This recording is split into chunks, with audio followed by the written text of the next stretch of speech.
Today we are going to talk about the strike that is on everyone's mind in Western Canada with their dock workers. We're going to talk about flights being canceled, a cruise ship being delayed, all of these things that make us think about what our travel planning looks like these days. We're also going to talk about that shareholder onboard credit and the military onboard credit that Princess has made changes to. So let's go ahead and get started.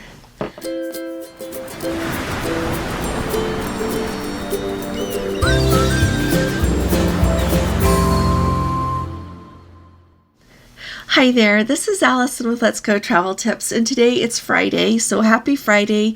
It's June 30th of 2023. I would like to start off by inviting you that this evening at 6 p.m. Eastern Time, we are going to have an extra special live. Kevin Martin from his channel, 30 and a Wake Up, will be joining us. He has been traveling on the Island Princess, which is the ship that Gordon and I will be embarking on June 12th, just a couple of weeks now, and he tomorrow is going to get on the Sky Princess there in Southampton. So I am sure that he will have lots to share with us about his recent travels. He is living on a cruise ship right now, going from cruise to cruise to cruise. So I am really excited to hear about some things that he has noticed. I've got lots of questions for him. So bring your questions as well, and we'll have a really nice time together. So like I said, 6 p.m. Eastern Time. That's a little earlier than usual, but that will be 9 p.m. for him there in Southampton. So we didn't want to do it any later. And if you miss it and you can't come, be sure to catch it later because it's going to be a really good live. Now, let me go ahead and start talking about, first off, the strikes in Canada. So in Western Canada, the dock workers there have announced that they will be striking. They gave the 72-hour notification for that. And tomorrow, July 1st at 8 a.m., they are going to go on strike.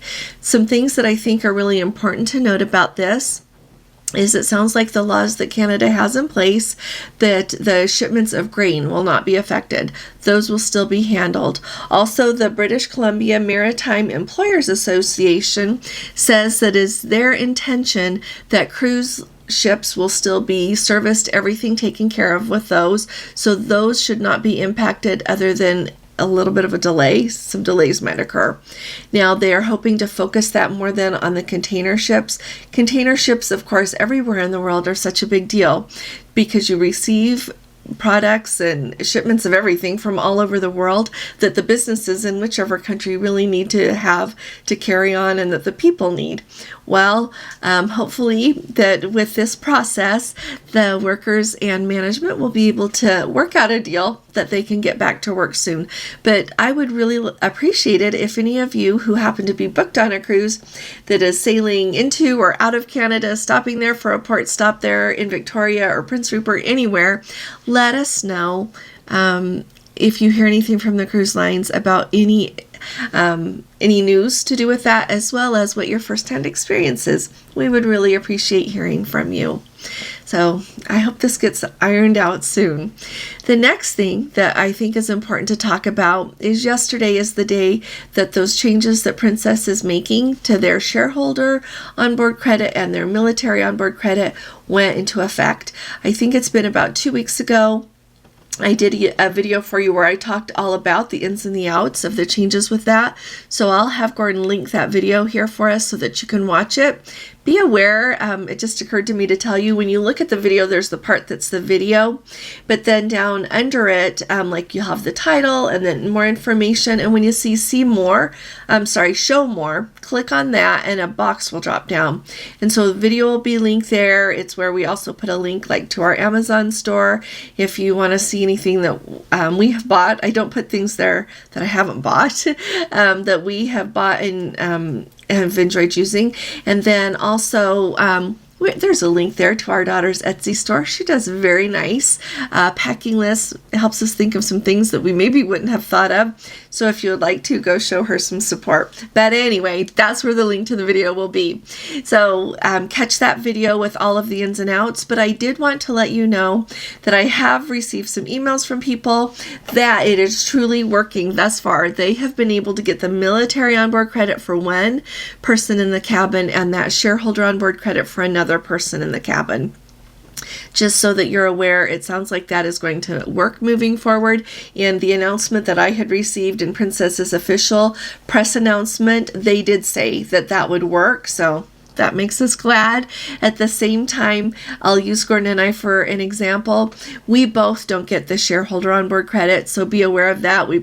Our names are both on the the brokerage statement that we submit for our onboard credit, and there's just one per cabin, and that's okay.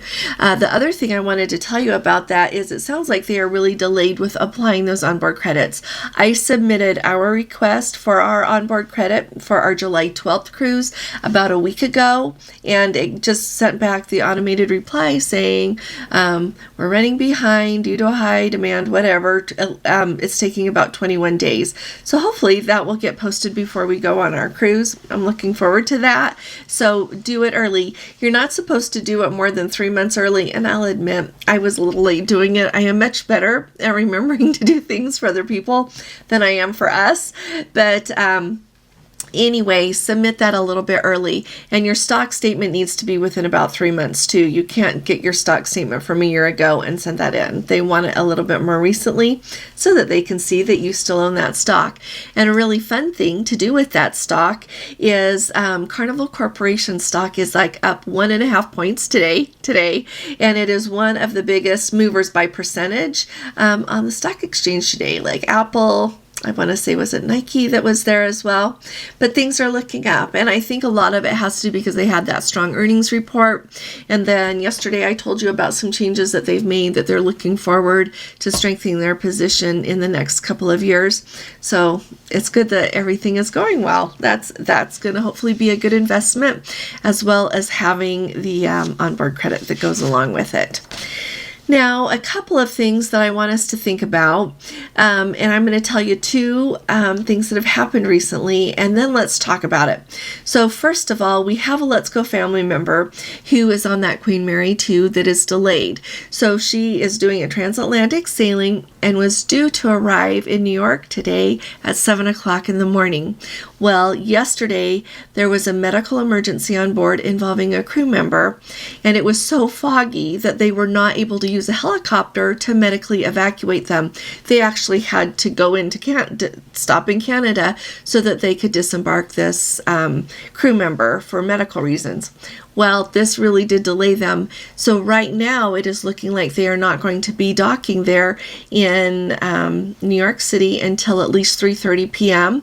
And then, of course, you've got that whole process. Once they dock, they've got to do all the paperwork and everything before they can disembark passengers.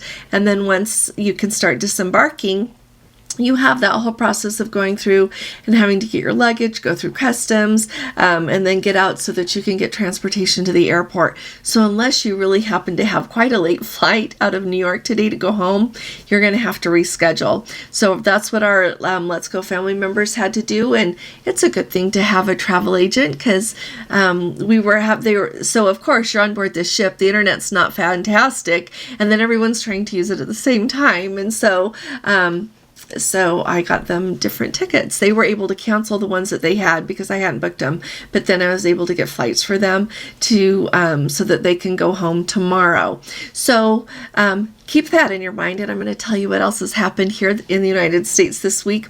There have been like 9,000 flight cancellations since Monday here in the United States, and 116,000 flights have been delayed. Now, a lot of those happened with United Airlines, and a lot of them were in Denver.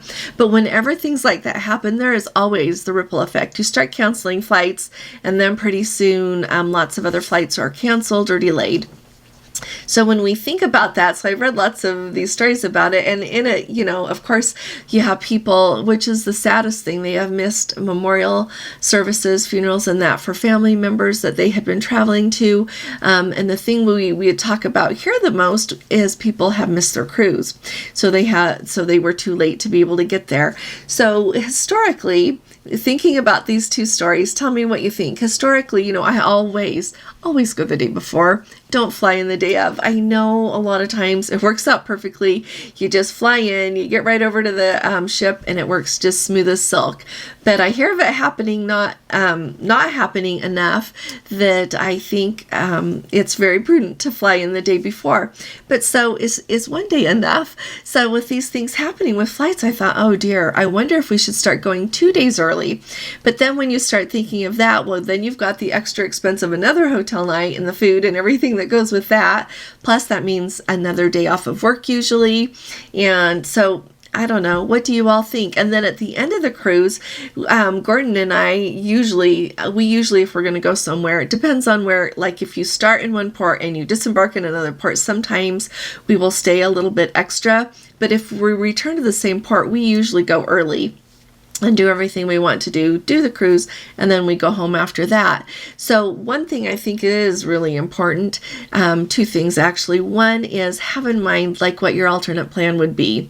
Like think of where you would get your hotel, think of what you would do if something that happened that your cruise ship was really delayed enough. And we just saw that actually happening in Miami on Sunday when that private yacht hit that ferry, and then they had to close the port and not let the ships in. A lot of people missed their flight there.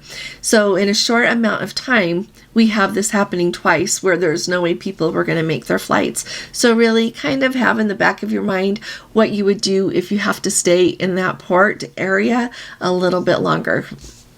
The other thing that is so important with both of these examples, both the flight delays and cancellations and that impacting your cruise and your travel, but also with the delay of the Queen Mary 2, is you need to have travel insurance. I know that I say that often here, but it's because it really does matter and it comes in handy way more than you think it's going to.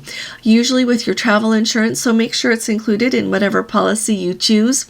That trip interruption insurance will pay if your plans change. If your ship is delayed coming into port, that's interrupting your travel. So you'll end up having to cancel the flights that you have and then buy new flights, which will cost more. Buying flights last minute always costs more than the ones that you booked months ago when you were preparing for your trip. So it'll cover those, having to stay in a hotel an extra night, all of the expenses that go with that. And there will be a limit of how much the insurance will cover on that trip interruption. So take a look at the plan that you've got and make sure that it covers enough that you will feel comfortable about getting your expenses covered if something happens. All right, that's a really important thing. And then the same thing with the cruises canceled. Just because you don't show up for a cruise is not generally a covered reason. Well, it's not a covered reason. And so if you are going to claim and get the money back for that cruise, you've got to have insurance to be able to do that. Because the cruise lines, if you call and say, I'm really sorry, but my flight got canceled and I'm not going to make it, they're not going to give your money back. That just is, you're just out unless you have that travel insurance. So keep that in mind. And if you haven't subscribed, please subscribe. We need to have you here with us. We'd love to have you. And if you appreciate these updates, please do give this video a thumbs up. It actually really does help us out a lot. So thank you so very much. I'll be talking to you all again really soon. You all take really good care. God bless you. Love you. Bye-bye.